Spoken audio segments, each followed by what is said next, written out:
1 Thessaloniciens chapitre 4 versets 16 à 17.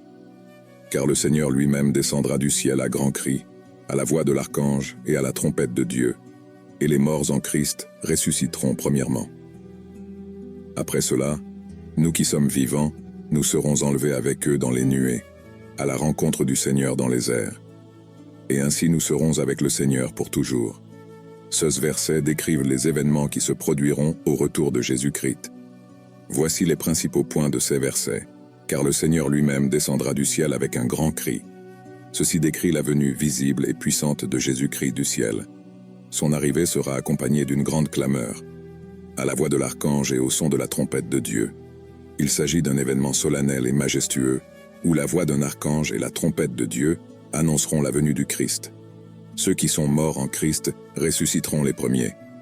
Ceux qui sont morts en tant que croyants en Jésus-Christ seront ressuscités avant que les croyants vivants ne rencontrent le Seigneur. Après cela, nous qui sommes vivants serons enlevés avec eux dans les nuées. Les croyants vivants à ce moment-là seront rattrapés ou attrapés pour rencontrer le Seigneur dans les nuées. Pour rencontrer le Seigneur dans les airs. Cette rencontre aura lieu dans les cieux, où les croyants rencontreront Jésus-Christ. Et ainsi nous serons avec le Seigneur pour toujours.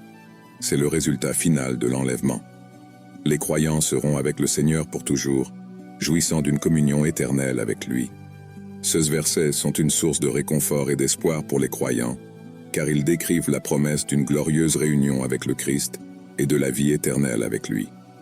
Le enlèvement est une croyance importante dans certaines traditions chrétiennes et fait partie de la compréhension eschatologique de nombreux chrétiens,